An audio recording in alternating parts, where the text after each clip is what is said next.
Today we'll discuss about the first laboratory program of your network, that is NS2. And the first program is simulate or implement a 3-node point-to-point network with a duplex link between them. Set the queue size and vary the bandwidth and find the total number of packets dropped. Okay, so before understanding or before writing a TCL script, first we'll see so what exactly a node, agent, and a traffic generators. Okay, so here we'll be talking about nodes, agents, and applications. Okay, so node can be any communicating end devices. Okay, it could be your mobile node, or it could be a computer, it could be a laptop, and so on. So which has a sending and receiving capacity. And we had this term, that is an agent. Okay, so agent refers or which is responsible for carrying the traffic of the from the its above layer, that is application layers. So some of the examples of agents are TCP, UDP, etc. And here in the application layer we'll be having so many protocols like FTP, CBR, HTTP, SMTP, and so on. So these applications or these are called traffic generators. So if you are using UDP protocol, we use a traffic generator as a CBR, that is constant bit rate. If we are using a TCP protocol, then we use a traffic generator as a FTP, file transfer protocol. Okay, so now we'll see so what exactly this first program, how it works, and so on. Right. So before moving this, so first we'll see so how to write a topology. So according to the given statement, so we need to make use of a 3 nodes. Between that we need to set the duplex link. So consider the architecture, that is we are having 4 nodes, n0, n2, n3, and n1. Right, so here they have given it as a 3 nodes.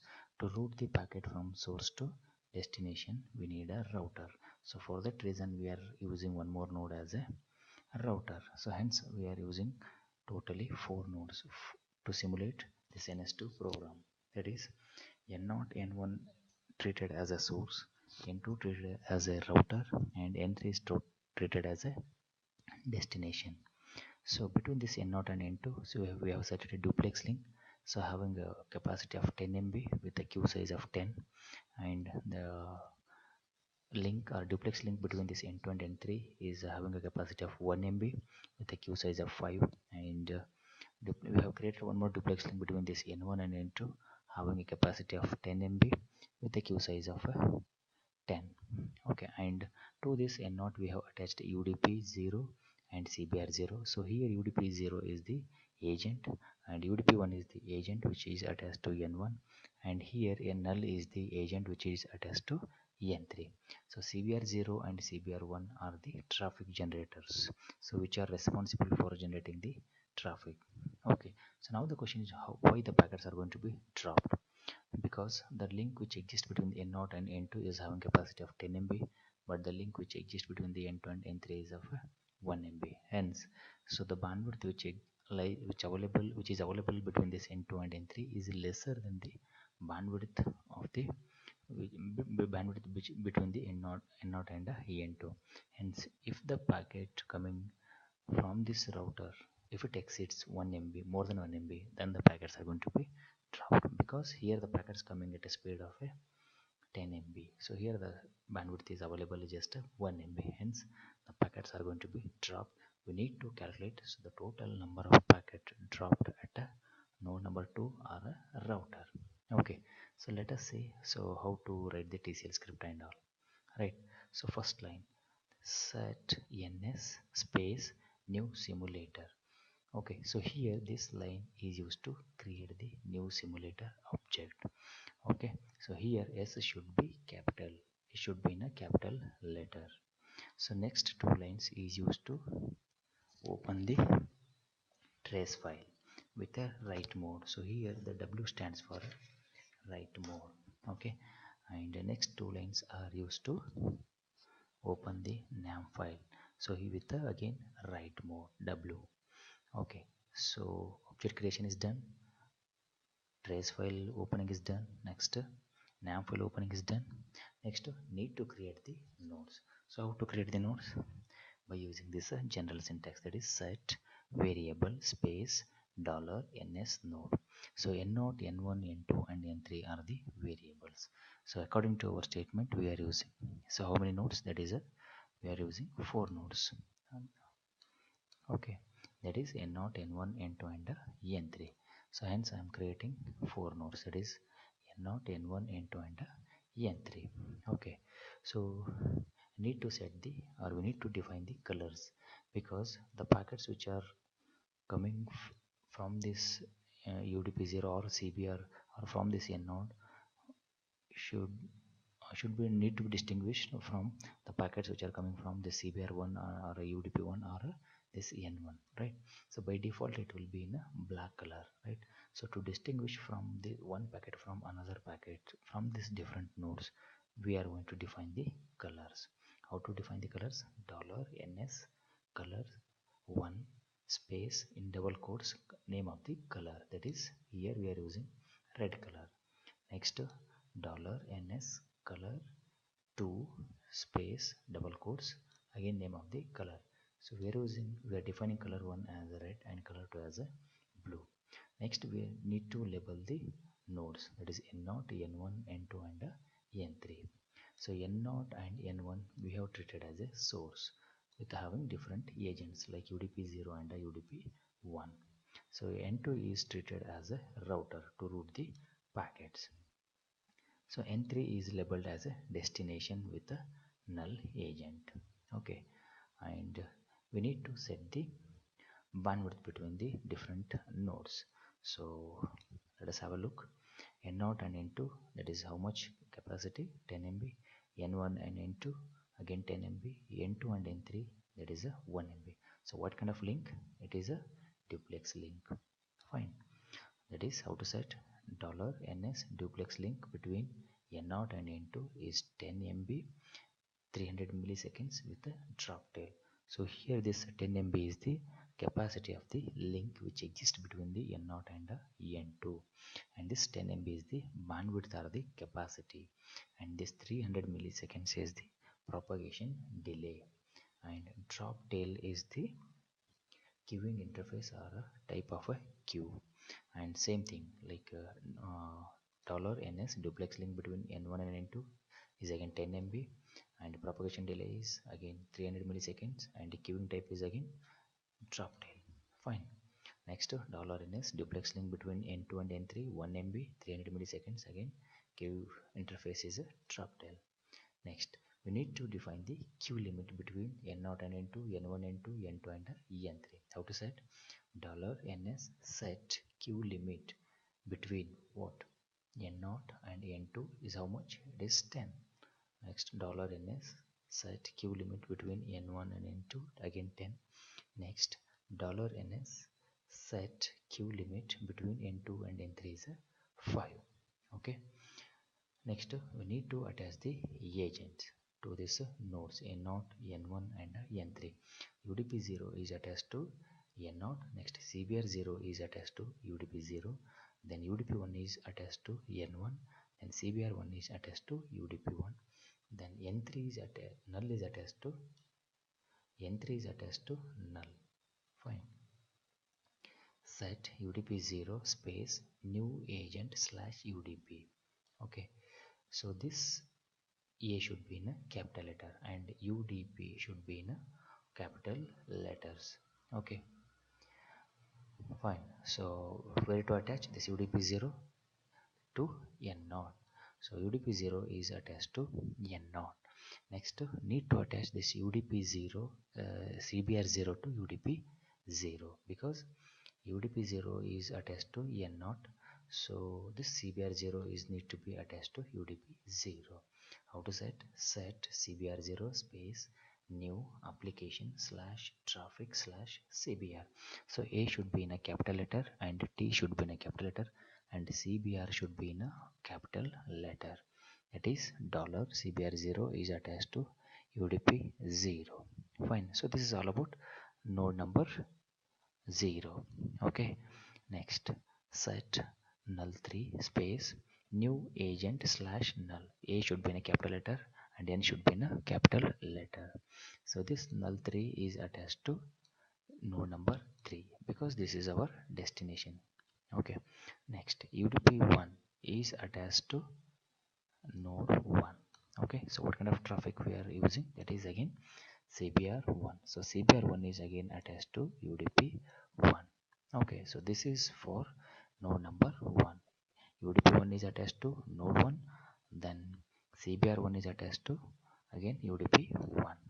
Okay, so already we have defined the colors. Need to set the colors. Okay, so how to set? Dollar UDP0 set class underscore space 1 dollar underscore UDP1 set class underscore space 2. So these two lines will set the packets which are coming from the UDP0 to class 1, which will represent the red color, and the second line, that is $UDP1 set class underscore 2, which will represent the second color, that is a blue color. Okay, next thing is we need to attach the agent. We need to connect the agents. Okay, that is this dotted line. UDP0 is connected to null 3, then UDP1 is attached to null. Okay, how to connect? $ns connect UDP0 space null 3 $ns connect UDP1 to null 3. Okay, next we need to define the packet size. How to define? It is CBR1 set packet size underscore space size of the packet, that is 500 MB. And again need to define the packet interval. How to define?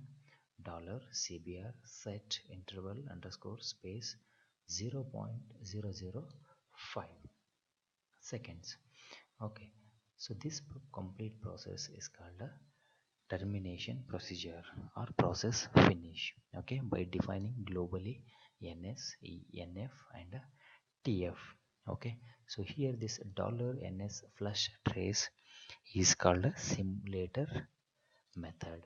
So this flush trace is, it will dump the values on the respective files, and also it is used to clear the earlier traced values and execute the nam nam with a file name dot nam ampersand and close the trace file, close the nam file, exit 0.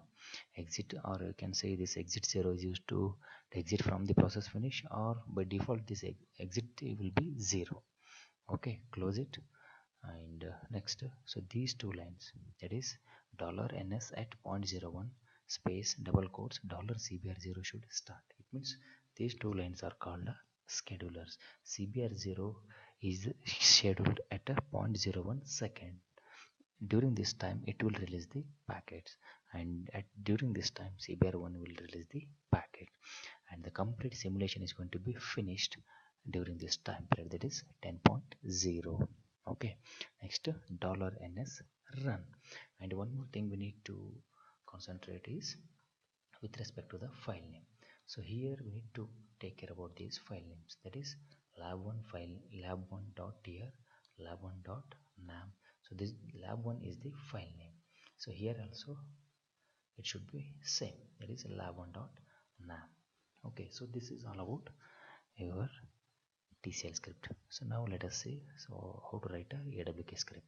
So AWK script also should be saved with the same file name. Okay, so AWK file will be always starts with a begin statement and always ends with a end statements. So between this we are going to write the rules file. Okay, so hash include stdio.h, so count is equal to 00. So once the packets are going to start dropping, then this $1 field is going to be incremented by count, or the count is going to be incremented, that is, so $1 will represent the event field of the trace file. Now we'll see what exactly this trace file. Okay, at the end we are going to print the total number of packet dropped due to congestion, that is count. So how to run? ns file name dot tcl. Next, so by doing this we'll get the visualization. Okay, perform this simulation, click on the play button. So once this timer reaches the end, simulation is done successfully. So we need a count, right? So how to get the count? awk -f file name dot awk, again file name dot tr. So after this, you are going to get the total number of packets dropped due to congestion. So here they got a packet dropped count as a 4560. Okay, so our trace file, how it looks like this. So this is what your trace file, this part. Okay, so this is how we are going to see after this simulation process. So this field is consists of about 12 fields: event time, from node, to node, packet type, packet size, flags, flag id, source address, destination address, sequence number, and a packet id. So here this first field, event field. So event field again has four different parameters: r, plus, minus, and d. R plus, minus, r plus, and so on. So r represent receive, plus represent enq, minus represents dq, d represent drop q. This first column, and the second column represent the time. This field, it is here 1.3556, and this 3 represent the from node, 2 represent the to node, and this packet type represent the acknowledgement, TCP, and CPR. Next, this 40,000 and so on represent the packet size. So this dotted line represent the flags, and this 1 represent the flag ID, and this 3.0 represent the source address, and 0.0 represent the destination address, and this 15 represent the sequence number, and this 201 represent the packet ID. So this is all about the trace file which is going to be generated after the simulation process.